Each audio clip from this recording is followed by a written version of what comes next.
Voilà. Shalom tout le monde. Super contente de vous retrouver tous, de voir comment on est nombreux dans ce groupe. C'est super, très sympathique. Et merci de participer avec nous donc à l'enseignement de la Torah Yeshua depuis Israël et de participer à ce Beth Midrash virtuel. Et là, on va étudier les parachutes de presque la fin du discours de Moshe maintenant, hein, puisqu'on est à la fin. C'est bientôt Rosh Hashanah la semaine prochaine. Donc, déjà, il n'y aura pas de parachat la semaine prochaine, donc pas de Beth Midrash, puisque c'est Rosh Hashanah. On se retrouvera donc dans 2 semaines. Mais c'est pour ça que là, avec cette étude-là, je voudrais essayer de vous parler de la paracha, double paracha de Nitzavim et Vayeler, et en plus de Rosh Hashanah, pour essayer de voir un petit peu, de mettre tout ça un peu ensemble, parce que c'est une période super importante. Alors, les parachutes de Nitzavim et Vayeler, c'est Deutéronome 29:9 jusqu'à la fin du chapitre 30. Et le verset nous dit, vous vous présentez, Nitzavim, aujourd'hui, devant l'Éternel, votre Dieu, vous tous, vos chefs, vos tribus, vos anciens, vos officiers, tous les hommes d'Israël, etc., etc. Alors, cette paracha, cette double paracha, est lue toujours avant Rosh Hashanah. C'est le dernier discours de Moshe. Et il est dit, aujourd'hui, vous vous tenez, vous tous, aujourd'hui. Mais en fait, en hébreu, ce n'est pas exactement ça. C'est Atem Nitzavim Hayom. Hayom, c'est Hayom Azeh, c'est-à-dire ce jour. Ce n'est pas aujourd'hui ou un autre jour. C'est en fait, la tradition nous dit que Hayom, c'est le jour de Rosh Hashanah. Ça s'appelle comme ça, Hayom. D'abord, on le voit, c'est confirmé également dans le livre de Job, qui se déroule également le jour de Rosh Hashanah. Si on lit Job 1,6, il est dit, or les fils de Dieu viennent, c'est écrit un jour. Tiens, voilà le Sénégal qui arrive. Mireille, il faudra enlever la vidéo, voilà. Et alors, il est écrit pareil dans le livre de Job, il est écrit les fils de Dieu vinrent un jour. C'est pareil, c'est pas un jour, c'est ha-yom. Ils ne sont pas venus yom echad ou bien yom, ils sont venus ha-yom. Se présenter les Itiatsev, même racine que Nitzavim, c'est-à-dire ils sont venus se présenter le jour de Rosh Hashanah. Et d'ailleurs, le Targum nous traduit de cette façon-là. Je l'ai mis en anglais là. C'était le jour du jugement, Yom Dina en araméen, au commencement de l'année, et les fils de l'ange vinrent se présenter en jugement devant l'Éternel, et Satan vint aussi au milieu d'eux se présenter en jugement devant l'Éternel. Alors en fait, qu'est-ce qu'on voit? C'est que tout le monde est là. D'accord? On a tout le peuple qui est là, et en plus, ça s'adresse à tous, aux femmes, aux enfants, aux étrangers, aux guerres étrangers qui ne sont pas simplement des étrangers, mais guerres des convertis. Tout le monde est là. Et en fait, la deuxième chose, c'est que déjà, on voit que Yom, c'est pas un jour, mais c'est Hayom, c'est-à-dire ce jour-là, le jour du jugement, où tout le monde est présent.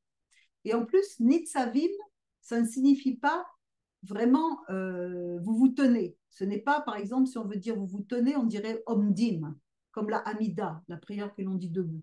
Non, là, c'est Nitzavim. Qu'est-ce que ça veut dire exactement que Nitzavim? Ça veut dire se présenter à l'appel, assumer sa position, prendre ses responsabilités. Ce n'est pas du tout la même approche. C'est-à-dire qu'en fait, nous sommes tous là, prophétiquement en plus, puisqu'il s'adresse à ceux qui sont là et à ceux qui viendront par la suite.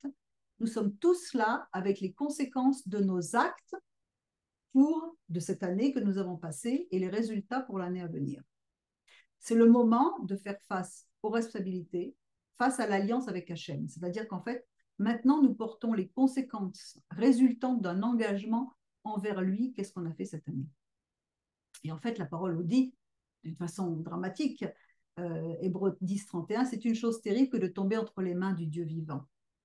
Terrible dans le sens extraordinaire également.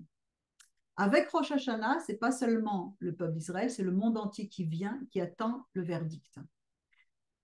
On ne célèbre pas un chiffre, hein, c'est vrai, et les gens font des pétards et tout au Nouvel An, mais pourquoi? Qu'est-ce qu'on célèbre exactement? Ah, minuit, ouais, on est passé de 2083 à 2084.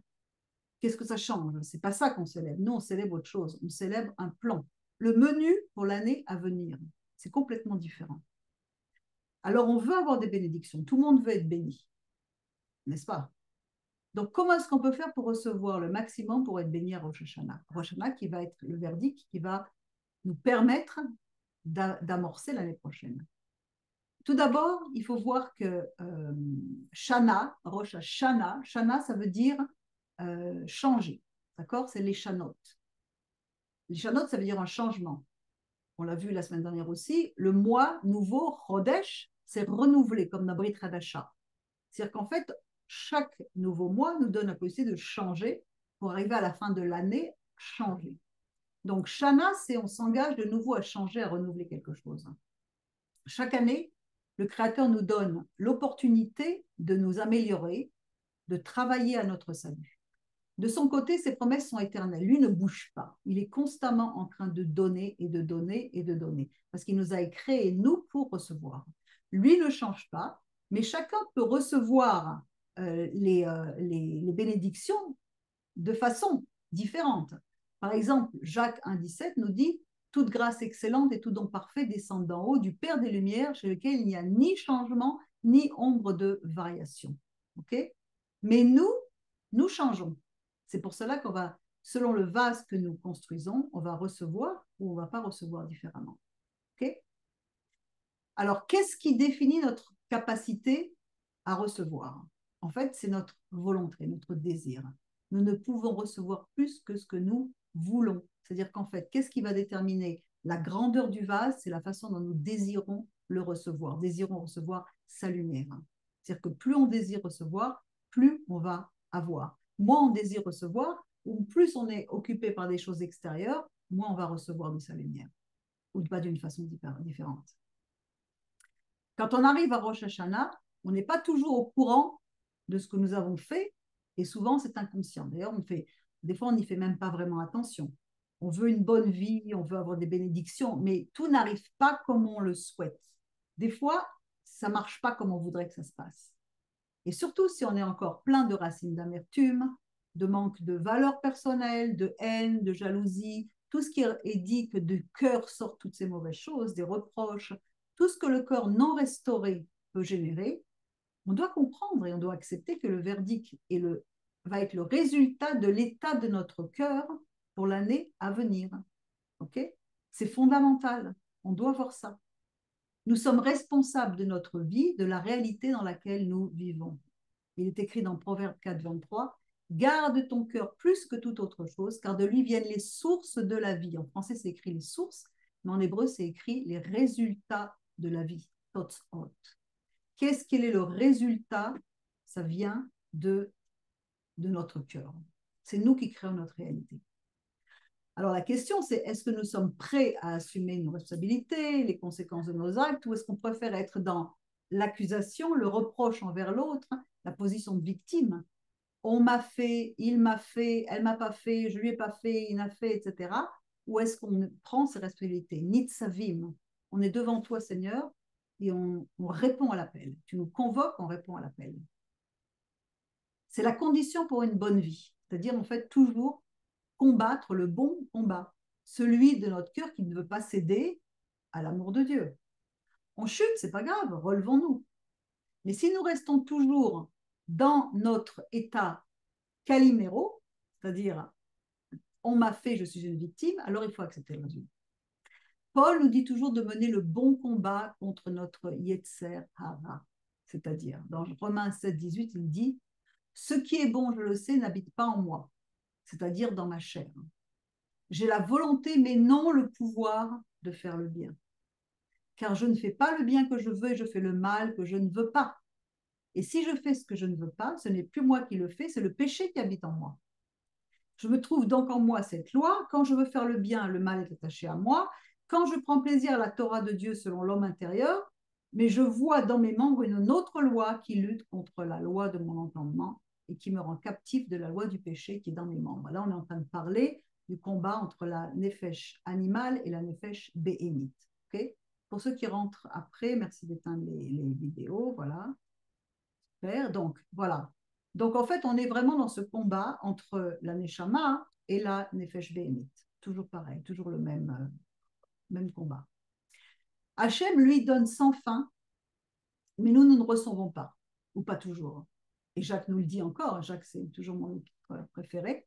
puisqu'il nous dit que nous ne recevons pas parce que nous demandons dans le but de satisfaire nos passions, c'est-à-dire notre âme animale, notre nefesh behemit. On a reçu un appel, pas 36 000 appels, d'être ceci, cela, 5 ministères, toutes ces choses-là. Notre appel principal que tout le monde a, c'est de transformer nos vases en vases d'or pour recevoir l'or de sa parole et les bénédictions sans fin.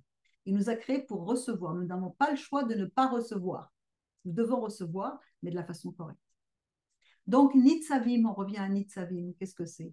C'est à propos de prendre ses responsabilités, admettre que la réalité que nous vivons, c'est celle que nous créons. Ça vient des résultats de notre cœur. Alors, la première chose, c'est toujours apprécier ce que l'on a. Là, on est toujours dans le cadre pour arriver à recevoir ces bénédictions et ce verdict à Rosh Hashanah. On est encore dans le mois d'Elul. Apprécier ce qu'on a. Pourquoi? Parce que se plaindre sans arrêt, ça bouche le canal. Il faut être reconnaissant pour les petites, les grandes choses dans notre vie. Alors, je crois que c'est la semaine dernière avec ce groupe, ou bien avec le groupe de Tomer Dvora, je ne sais plus, on a décidé de faire toute la semaine, de trouver quelque chose de bien aux personnes qu'on n'aime pas, et de trouver quelque chose de bon dans tout ce qui nous arrive, même si ce n'est pas toujours cool. Donc, c'est un exercice à faire. Donc, on apprécie ce qu'on a, parce qu'il est toujours derrière toutes ces choses. La deuxième chose, accepter que nos vies, c'est le résultat de notre choix, on le voit. Prendre ses responsabilités, ne pas faire la victime. On m'a fait, c'est l'ennemi, c'est ceci, c'est cela. Même si on ne comprend pas tout, parce qu'il y a par exemple des cas, quand des choses nous sont arrivées quand on est enfant, on ne comprend pas tout ce qui se passe, mais il faut comprendre que c'est Dieu qui est en charge du tout. Tout ça, ça fait partie de notre tikkun, de notre réparation. Notre rôle sur cette terre, c'est de nous réparer. Et c'est l'appel de Dieu, mais notre nature animale ne veut pas se réparer. Donc il y a toujours un conflit. C'est ce dont Paul parle, que je viens de vous expliquer. La nouvelle naissance, le roi Rakodesh nous en donnait un puissant raccourci, parce qu'on a tous les outils pour gagner le combat justement contre les œuvres de la chair. Donc il faut répondre à l'appel. Nitzavim, oui, je reconnais, oui, j'admets, oui, je veux changer, je veux, je suis prêt, je suis là, je réponds à l'appel. Parce que sinon, on ne peut pas forcer quelqu'un à réussir. On est responsable de notre succès. D'accord? On ne peut pas être tout le temps une victime. Nous sommes responsables. La préparation, elle peut prendre toute une vie, mais au moins chaque année, nous avons progressé. J'ai fait de mon mieux, j'ai travaillé à mon salut afin de devenir ce vase d'or. Je suis prêt maintenant à recevoir. Donne-moi à la mesure dont je désire. Alors, comme on est encore dans le mois des Louls, il faut travailler encore. Voir les bonnes choses, arrêter de se plaindre, d'accuser, reconnaître ses torts. Qui a le toupet de ne pas reconnaître ses torts? Qui n'a pas de tort ou de défaut? Quel est cet animal rare qui n'a pas de défaut? On en a tous, donc il faut assumer. Alors, est-ce que nous sommes conscients de ce que nous devons réparer sur nous? Que celui qui n'a jamais péché jette le premier la pierre, nous dit Yeshua, parce que c'est écrit que tous ont péché et sont privés de la grâce de Dieu. Et la circoncision de nos cœurs a permis au travail de sanctification de se faire chaque jour, pas seulement au mois d'Elul. On devrait juste, en tant que croyant né de nouveau, peaufiner au mois d'Elul, être déjà prêt, puisque c'est là, dans le mois d'Elul, qu'il vient à la rencontre de son épouse, dans les champs. Il est encore plus proche pour nous aider s'il y a encore des choses. Donc, et si vous regardez d'ailleurs un petit peu dans la Brit Hadasha aussi, vous voyez que la plupart du temps, il est question de tous nos traits de caractère à changer. Parce que la Brit Hadasha, c'est vraiment un sefer de moussar, c'est-à-dire de morale. Il nous explique, pas les mitzvot qui ont déjà été expliqués dans la Torah, mais les midot, c'est-à-dire comment réparer tout ce que nous avons besoin de réparer, travailler à son salut. Et cette paracha, qui est liée juste avant, avant Rosh Hashanah, elle est également liée au Yom Ad-Din, c'est-à-dire le jour de jugement, et également aux 10 jours, ce qu'on appelle les Yom Noraim, les 10 jours terribles, qui sont entre Rosh Hashanah et Kippour. Il y a donc 21 jours de travail jusqu'à Sukkot, après vient la joie. Et 21, qu'est-ce que c'est que 21? C'est 3 fois 7, c'est-à-dire un travail du haut vers le bas, les 3 lignes de l'arbre de vie. Pour ça, je vais vous montrer encore nos petits schémas. Donc, je ne l'ai pas là, une seconde, le voilà. Hop. Est-ce qu'il apparaît? Non, alors je recommence. Toujours petite technique, le voilà. Donc, on reprend notre petit schéma de l'arbre de vie. Et qu'est-ce qu'on voit? On voit ici donc l'arbre de vie, d'accord, qu'on connaît bien. Et on voit qu'il y a donc 3 colonnes, ok? 1, 2 et 3. Donc, on a la colonne de droite, la colonne du milieu et la colonne de gauche. On sait que la colonne de droite, et pour ceux qui ne suivent pas encore le cours sur la Kabbale biblique, je vous encourage vraiment à le prendre si vous voulez comprendre tout ce qu'on explique dans les Beth Midrash.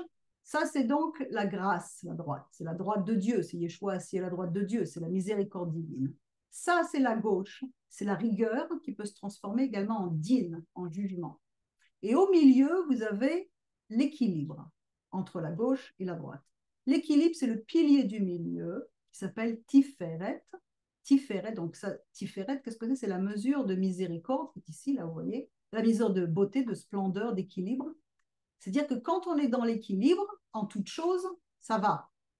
Même dans la maladie. Quand on est en déséquilibre, on n'est pas dans Tiferet. Or, les lettres de Tiferet sont les lettres de thérapie, la même chose. Je cite le Rav Ben Arol. Donc, Tiferet, c'est thérapie. OK? Alors, qu'est-ce qu'on voit? 3, c'est toujours le triangle. C'est Abraham, Yitzhak, Yaakov, les 3 fêtes. Toujours 3. Parce qu'en fait, il y a 1, 2 et le milieu. Donc, ça veut dire que dans l'équilibre, on doit toujours tout équilibrer. Dans ce qu'on fait, dans ce qu'on dit, dans les paroles, dans les pensées, dans la gestion de l'argent, dans les relations, dans tout, on doit toujours être équilibré. Équilibré. Et d'ailleurs, cette ligne du milieu s'appelle également le Mashiach. Donc, on doit équilibrer entre la droite et la gauche, din et chesed. Et donc, le déséquilibre se situe quand il manque quelque chose. C'est-à-dire qu'on essaie alors de s'accrocher à ce qui manque, ou qu'est-ce qu'on va faire? On va le prendre d'une façon non autorisée. C'est pas forcément dans des choses qu'en tant que croyant, on sait qu'est-ce qu'il y a, on doit faire de bien, qu'est-ce qu'on ne doit pas faire de bien. Mais il y a des attitudes morales, exiger de l'autre, réclamer de l'autre, attendre quelque chose, faire des reproches, alors que la parole nous interdit de nous confier, d'attendre les uns des autres. Donc ça, c'est s'apprendre du côté gauche. Pourquoi? Parce que depuis toute la création, tout a été mélangé de bien et de mal. Par exemple, l'argent, c'est bien, mais ça peut être également très mauvais. Les relations, ça peut être formidable, mais ça peut être également interdit. Tout est mélangé de bien et de mal. Et qu'est-ce que c'est qui est venu sur le mal? Ça s'appelle des clipotes, c'est-à-dire des mauvaises écorces, qui sont en fait l'incirconcision de nos cœurs. Quand on a la circoncision, elle nous est acquise, mais on ne travaille pas dessus. Et toutes ces clipotes, ces mauvaises écorces, elles sont emmagasinées, elles se conservent dans des vases brisés, dans des outres percées qui fuient. Pourquoi? Parce que ce sont nos manques, les manques que nous avons dans notre vie, qui génèrent ces clipotes. Pourquoi? Parce que les manques que l'on a veulent être comblés de façon non autorisée ou voire jusqu'à l'idolâtrie. On ne va pas chercher auprès de Dieu ce dont on a besoin, on va le chercher ailleurs. Et donc, automatiquement, ça vide le vase. Une vie qui est passée à chercher les plaisirs du monde pour combler nos manques, même si on est né de nouveau, c'est ce que la Torah appelle une vie dénuée de sens, c'est-à-dire une vie qui est vide. Et comment est-ce qu'on appelle vide? Ce que c'est que le concept du vide en hébreu, c'est un halal. Halal, c'est comme un corps vide. Un corps mort, c'est pareil, c'est vide, vide d'âme. C'est un vide, et ce mot de halal, il a la racine de la mot mahala, c'est-à-dire la maladie ou cholé, le malade. Ok? Cholé, le malade ou la maladie. Donc, c'est la même racine. Un malade, ou quel qu'il soit, est une personne qui a un vide dans un organe, ou dans un membre, ou un vide dans son âme. Et on nous est tous arrivé d'être malade.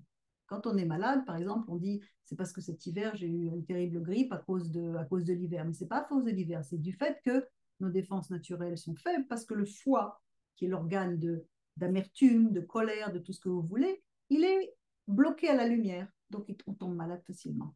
Okay? Donc, c'est très important de comprendre que l'équilibre doit être établi. De même, sans le Shabbat, tous les jours de la semaine sont chol, c'est-à-dire ils sont vides du Shabbat. Or, le Shabbat, c'est justement la plénitude de celui qui remplit tout en tous. Il n'y a pas de vide avec lui. Donc, celui qui comble toutes ces manques de façon non cachère, et là je vous donnais la définition encore de cachère, ne retire qu'une satisfaction passagère et après il reste vide de nouveau. C'est quoi la définition de cachère? C'est que ce n'est pas juste religieux, c'est qu'en fait ça veut dire c'est ce qui convient, ce qui est approprié à notre corps et à notre âme. Par exemple, en hébreu, on dit je vais à la salle de kosher. Je vais faire de la gymnastique parce que c'est approprié à mon corps. On appelle ça kosher. cachère. C'est bon pour moi, c'est approprié pour moi. De même, la Torah nous a donné des choses appropriées pour notre corps et notre âme, des choses qui nous bénissent, et d'autres choses qui, au contraire, nous enlèvent la bénédiction. Je vous renvoie à la parashat Kitavo. Aujourd'hui, on a des tas de clipotes en plus, surplus de nourriture, de confort, de vêtements, de ceci. On a trop de choses. Donc, du coup, ça nous crée une sorte de confort matériel qui nous empêche, qui nous bloque la lumière. Et celui qui se nourrit de ces clipotes-là veut toujours plus. On dit toujours que la sangsue a deux filles, donne, donne, have, have, c'est-à-dire que la convoitise, je veux ça et je veux encore plus et encore plus. Donc, ce qui fait que l'abondance, Dieu nous la donne, elle est partout, mais le problème, c'est qu'on n'en use pas toujours de façon cochère. Okay? C'est-à-dire, on tire du côté gauche. Okay? Donc, du côté gauche, ça veut dire quoi? Ça veut dire qu'on tire de façon non équilibrée. Alors, qu'est-ce qui va se passer? La lumière que l'on tire de façon non autorisée, de or, qui est la lumière, elle va se transformer en our. Qu'est-ce que c'est que Ur kasdim, c'est la fournaise, c'est le feu qui consume le vase. On dit qu'il s'est brûlé. On s'est brûlé. Oh là, je me suis brûlé. J'ai pris trop de ceci, trop ça, je me suis brûlé. C'est le piège de la volonté de recevoir de la mauvaise façon. Hachem nous a créés pour être bénis. On n'a pas le choix, on doit recevoir. Mais dans son cadre, de façon autorisée. C'est-à-dire que les tentations sont fortes, mais bénéficier de la lumière sans cadre biblique, ça nous consume comme un feu qui dévore. Et si le vase ne veut pas contenir cette shefa, cette abondance, il se brise. C'est le cas des grands drogués, par exemple. La lumière est très forte, ils la prennent d'une façon non autorisée et le vase se brise. Il s'est brûlé. Et qu'est-ce qu'on fait? On va accuser le diable? Non, on ne peut pas accuser le diable sans cesse. D'ailleurs, je vais vous donner une bombe là. Qui c'est ce diable dans la pensée juive? Un des facettes de cette explication. On a parlé des 3 lignes sur l'arbre de vie. Okay? Côté gauche, celui de la rigueur, du mal si on s'en sert mal. Prendre du côté gauche, ça s'appelle dans le judaïsme le Satan, le Yetzirah qui est la mauvaise inclination, ou le Sitra Achra, l'autre côté, ou encore l'ange de la mort. Ce n'est pas une créature, quelque chose d'extérieur, quelque chose. Ça vient de notre propre convoitise qui est activée. C'est-à-dire, à ce moment-là, quand notre convoitise est activée, la lumière devient ce feu brûlant, parce qu'elle est utilisée de la mauvaise façon. On crée des anges destructeurs, on l'a vu dans les autres cours, des mashritim, et on brûle en enfer. C'est ça que ça veut dire. On brûle dans notre âme de cette source de lumière non autorisée qui s'est transformée de lumière en fournaise. Ça consume le vase. Donc, il ne faut pas tirer du côté gauche comme ils ont fait avec le Gan Eden quand ils ont pris de l'arbre et qu'ils ont mangé, que c'était interdit. Qu'est-ce que c'est que tout ce côté gauche, cette mauvaise inclination? C'est les fausses imaginations, c'est ce qui est écrit du mauvais cœur. On tire le trésor, c'est du cœur qui vient les adultères, les querelles, les envies, les jalousies, toutes ces choses-là. Les fausses imaginations, les fantasmes, les mauvais désirs, toutes ces choses. On dit l'argent rend heureux. Faux. Un peu d'argent peut bénir, beaucoup peut, au contraire, ne pas nous bénir. Qu'est-ce que c'est? C'est le Yetzirah. Premièrement, il y a le Yetzirah. Donc, le Yetzirah, c'est tout ce qui est les mauvaises convoitises, les mauvaises choses de nos cœurs. C'est le Yetzirah qui nous pousse à faire la Shonara, par exemple. Il nous fait dévier. C'est le Yetzirah qui va dire non, j'ai raison, non, j'ai pas tort, qui va nier, qui va trouver des prétextes, etc., qui va accuser. Une fois que ce Yetzirah, cette convoitise est amorcée, le Satan arrive. Une fois que la transgression est faite, le Satan nous accuse. Qu'est-ce qu'on dit? Il dit mastin, Satan, mastin.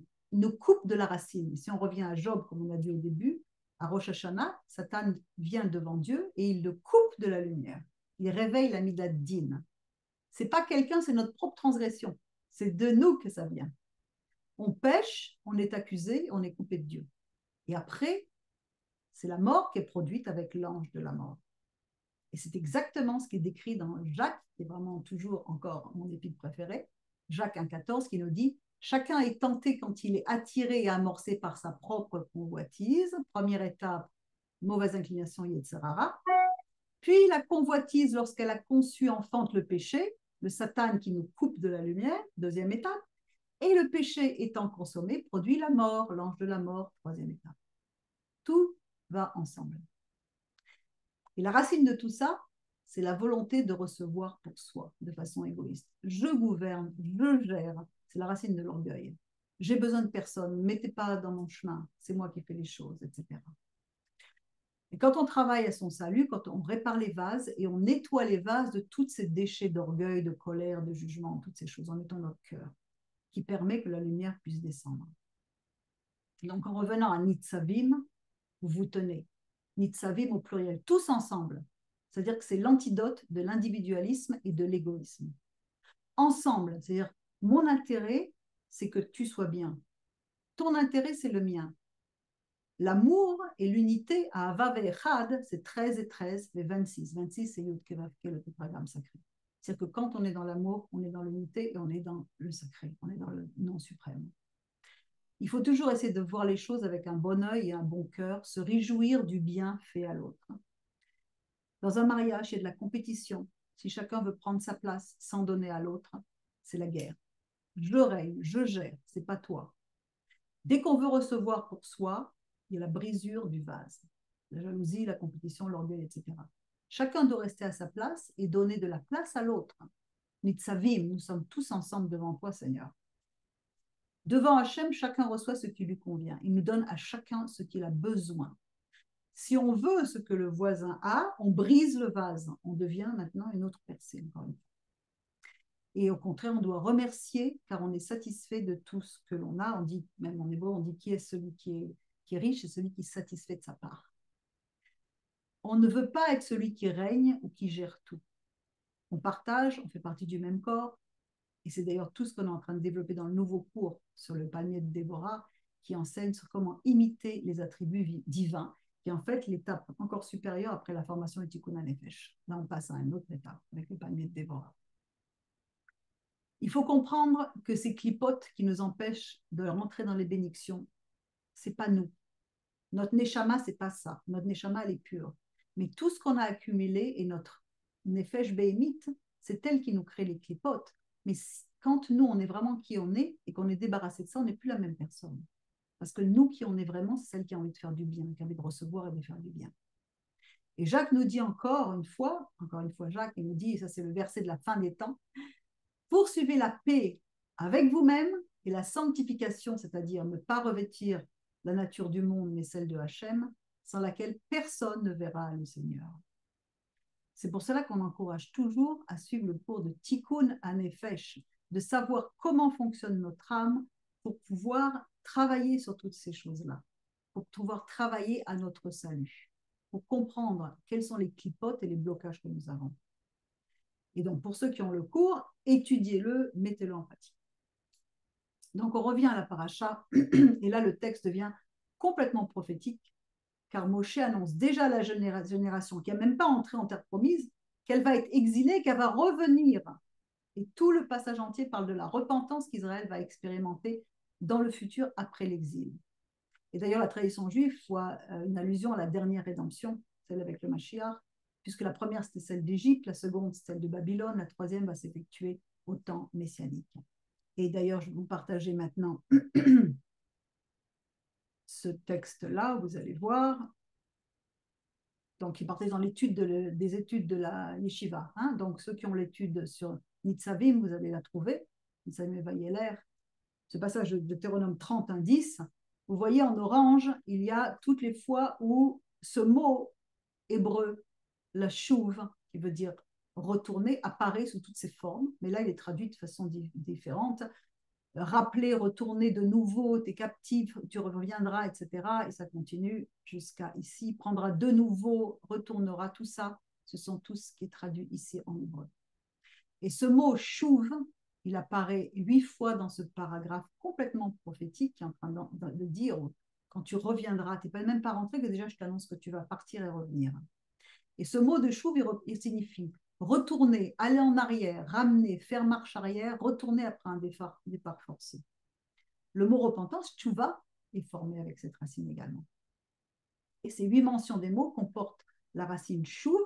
Elle nous parle du retour à la sainteté originelle, avant le péché original, et aux nouveaux cieux, à nouveau terre que Dieu va créer à la fin de toute chose. un retour pour chaque jour de la création et plus un jour pour les nouveaux cieux, 8 fois. Et ce retour à Hachem, il a été fait en plusieurs étapes. C'est-à-dire qu'en fait, on voit déjà que Noé a trouvé grâce aux yeux de l'Éternel. Okay, donc, Shem est sorti de ses entrailles. Ensuite, Abraham est venu pour rétablir le nom de l'Éternel. Tout ça, c'est dans les études de la Yeshiva, je ne détaille pas ici. Il a reçu une terre et une descendance pour accomplir sa mission. Moshe est arrivé, il a été le médiateur pour annoncer la parole de l'Éternel, la Torah. Après la conquête d'Israël, les 10 tribus d'Israël ayant péché, elles ont été exilées pour un exil dont elles ne sont toujours pas revenues, mais Dieu avait un plan à travers le Messie, faire rentrer les tribus. Yeshua est venu appeler les hommes à la repentance, et certains de la maison de Juda ont répondu, et les premiers apôtres ont vu la venue des nations comme étant le début de la restauration des 12 tribus, puisqu'ils citent le verset de Amos en disant « Je rétablirai la soukha de David, c'est-à-dire les 12 tribus ». La doctrine romaine a perverti le message de la repentance, d'où toutes les dénominations chrétiennes qui sont sorties de là, en tronquant le retour au commandement de la Torah. L'Esprit du Seigneur appelle encore les hommes à revenir, et ce retour, il s'effectue en plusieurs étapes dans le cœur des hommes. C'est-à-dire, on reçoit le salut en Yeshua, on fréquente des églises pour un temps, puis après, d'un seul coup, il y a des questions qui se posent par rapport à la parole, des fois un manque de nourriture. D'un seul coup, le Seigneur il commence à parler d'Israël. Alors là, les racines qui crient dans le cœur des 10 tribus perdues, qui sont en route pour entrer d'Israël, commencent à chercher. On cherche des enseignements sur Israël. La Torah s'impose d'un seul coup comme une nouvelle direction, avec des nouveaux horizons. Il y a un feu qui s'allume dans le cœur de plusieurs. Certains abandonnent, préfèrent retourner sur les bancs de l'église parce que c'est plus sécurisant, comme des millions de brebis. Mais pour ceux qui répondent à l'appel, il y a un feu qui grandit. Et le retour qui est prophétisé dans les paroles de Moïse, de Moshe, prennent justement toute leur ampleur jusqu'à cette fois-ci couper tout lien avec les doctrines qui coupent avec Israël pour retourner sous la conduite du roi Kodesh à l'obéissance de la parole. Et les bénédictions commencent à apparaître, ainsi que la révélation des secrets de la Torah. Et Yeshua prend une place de plus en plus grande, et notre vie est transformée jusqu'à ce qu'on arrive à petit faire partie de l'épouse de l'agneau. Et c'est là la seconde partie du travail, c'est qu'il faut travailler à son salut en étudiant et en corrigeant tous les clipotes qu'il y a dans le cœur. Donc le premier retour se fait par le salut en Yeshua. Le deuxième par la redécouverte de la Torah et l'étude de la Torah de l'âme. Première révolution, les chrétiens retournent à la Torah. Deuxième révolution, ils étudient la Torah de l'âme avec la Kabbale biblique. Et là, regardez, c'est confirmé dans la paracha Vayeler, la seconde. Je vous montre ici. C'est extraordinaire. Zoom ici, voilà. Partagez. Regardez ça ici. Vous voyez le verset qui dit qu'ils ne seront point oubliés et que la postérité aura dans sa bouche. Kilo tishakar mi pizarro. C'est dans le verset, où est-ce que c'est? C'est dans Deutéronome 31:20. Quand alors il sera atteint par une multitude de maux et d'afflictions, ce cantique qui ne sera point oublié et que la postérité aura dans sa bouche. Les fins des mots de ce verset-là ici, ça forme le mot Yochai, qui est Yochai Shimon Bar Yochai, c'est-à-dire l'auteur du Zohar. Zohar, peu importe Shimon Bar Yochai l'auteur, ce qui est important, c'est que Dieu a mis des secrets de sa Torah par écrit qui ont été dévoilés par la suite, quand l'exil a commencé, quand les Romains ont pris possession d'Israël, après se sont christianisés, la Torah des secrets a été gardée pour la fin des temps. Et elle est révélée maintenant par Shimon Bar Yochai, qui est le Zohar, qui est le cœur de la Kabbale biblique, et c'est pas terminé, c'est même confirmé dans le livre de Daniel, comme on le développe dans la Minute du Zohar, que je vous encourage à regarder, qui est en lecture libre sur les chaînes de télévision, vous allez sur le site, vous allez le trouver, ou sur YouTube. Et donc, c'est ici, vous le voyez là, on le voit encore, je répète encore, ce verset, qui est, non, je ne l'ai pas mis ici, attendez une seconde, je le trouve. Une seconde. Voilà, Daniel 3. Voilà, ici.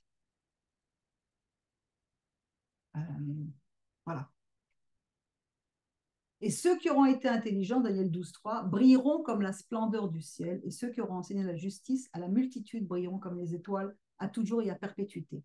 Qu'est-ce qu'il est écrit là? Il est écrit ceux qui seront intelligents, maskil, brilleront comme la splendeur du ciel. Yazhiru ka Zohar. parce que Zohar, ça veut dire brillance. C'est-à-dire que Daniel, qui est un livre pour la fin des temps, qui est repris dans l'Apocalypse, il nous dit que la clé pour la fin des temps, pour avoir des élévations de notre âme, c'est de plonger dans la Torah des secrets, plonger dans cette Torah qui va nous donner un souffle et nous permettre à ce que notre tête soit au-delà avec tout ce qui arrive sur la planète. Parce que tout ce qui arrive sur la planète, ça va être difficile. Donc notre tête doit être en haut. Et c'est pour cela qu'on arrive à Rosh Hashanah avec ces parachutes-là, puisqu'il est dit que Rosh Hashanah, c'est la tête. Roche, c'est la tête. D'accord? On doit tout ramener à la roche, à la racine. Aller vers la droite, pas vers la gauche.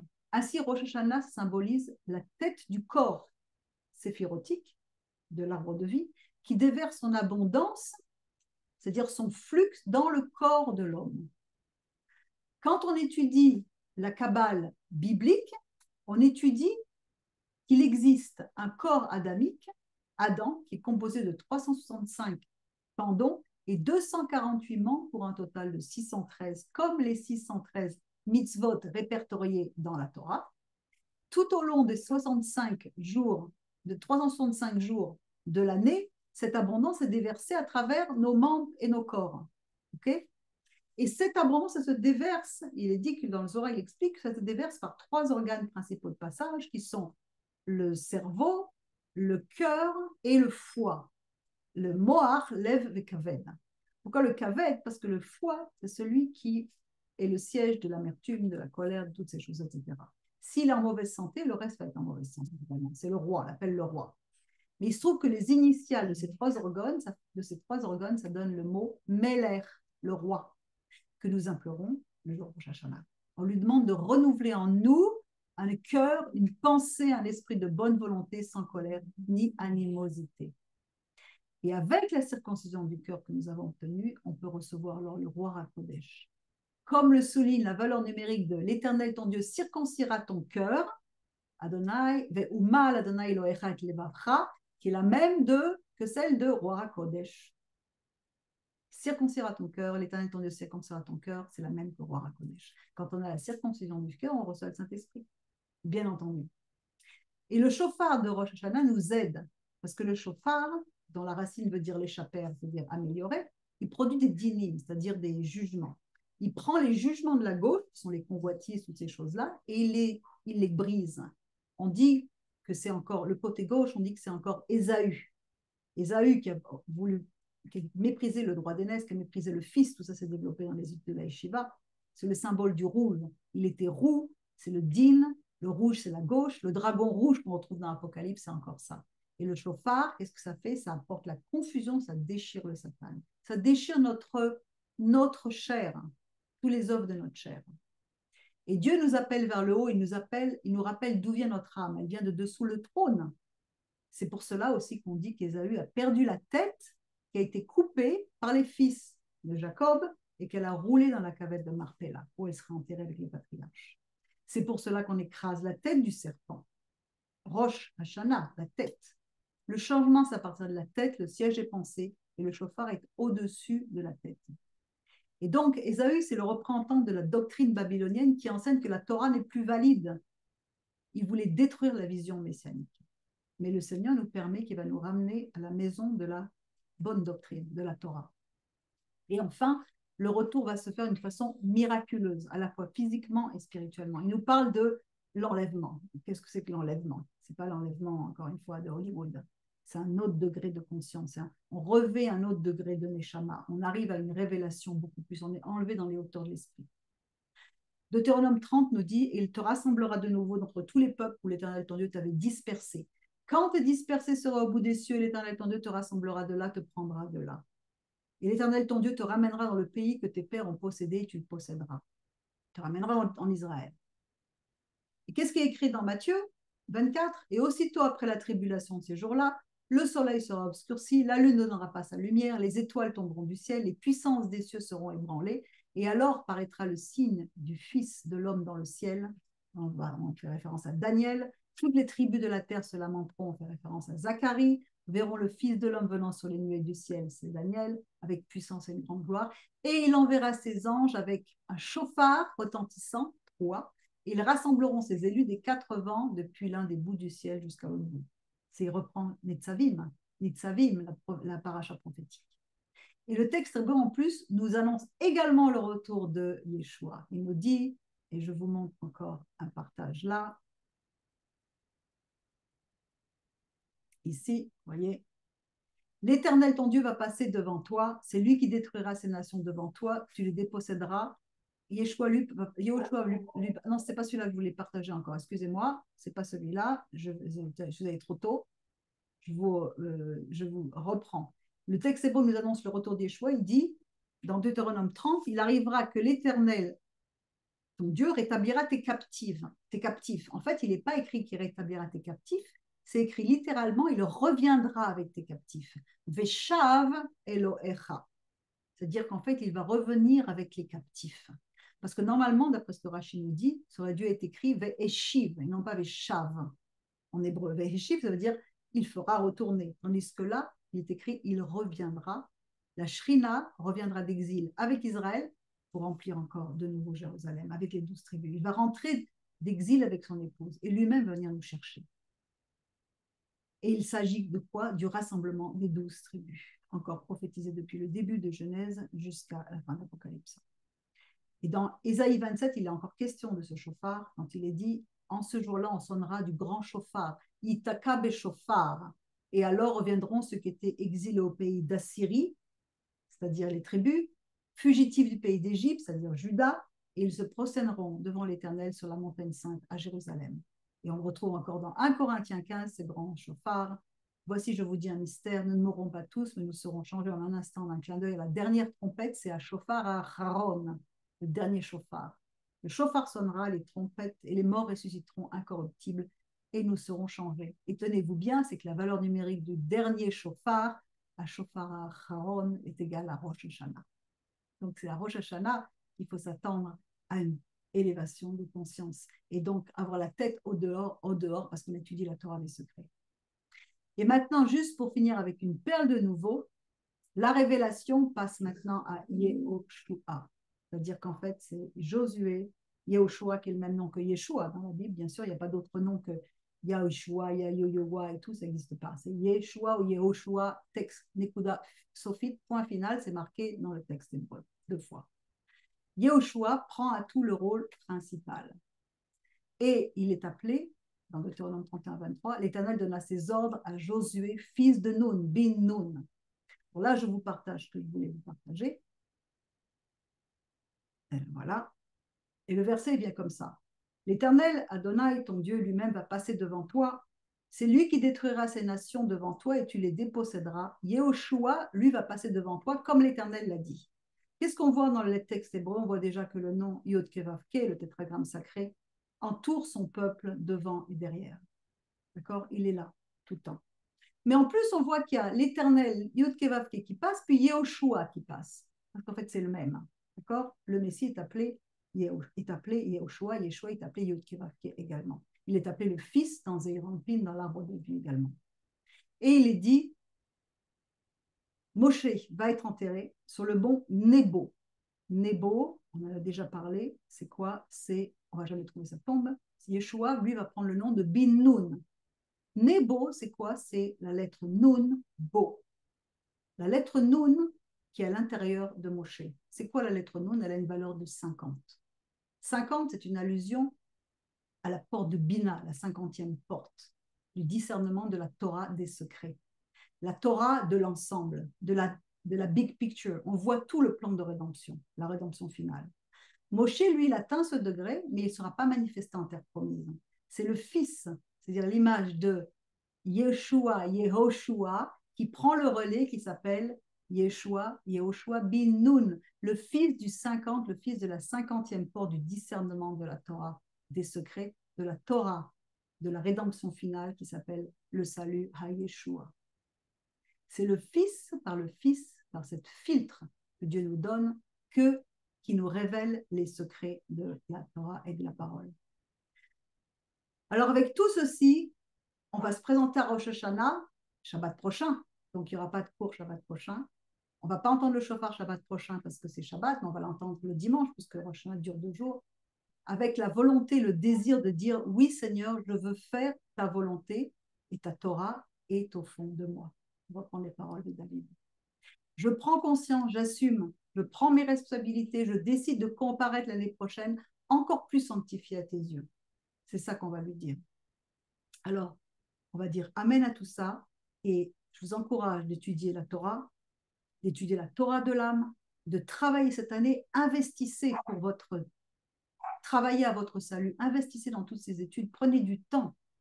Prenez du temps pour pouvoir consacrer des temps d'études, pour pouvoir vous renouveler et pour être complètement transformé en grande partie jusqu'à Rosh Hashanah Abba. On a ouvert un nouveau groupe de guérison qui traite justement de tous ces problèmes, ces clipotes, qui démarre mercredi prochain. Qui est-ce qui veut participer? Pour ceux qui regardent les vidéos, à part donc, de tout notre groupe à nous, allez visiter le site, allez voir également le livre sur Rosh Hashanah, c'est le chauffard de la rédemption, il y a des perles à l'intérieur, il y a notamment également toute la discussion sur le calendrier lunaire, solaire, est-ce que la Rosh Hashanah, pourquoi on appelle ça alors que c'est le mois de Nissan, en fait toutes les disputes sans fin qu'on trouve sur les sites chrétiens, allez voir tout ça, allez vous informer, on s'appuie sur les connaissances depuis des milliers d'années, sur les sages qui enseignent, qui continuent, et nous, avec la circoncision du cœur, avec la Torah des secrets en Yeshua, on perce tous ces mystères, tous ensemble. Alors, encore merci de participer à tout ça, et bonne étude à tous, Rosh Hashanah, Shana Tova à tout le monde, qu'elle soit bonne et douce, et que vous méritiez tous, ne serait-ce que le désir de vouloir changer, qui vous bénisse avec abondance. Merci de votre écoute.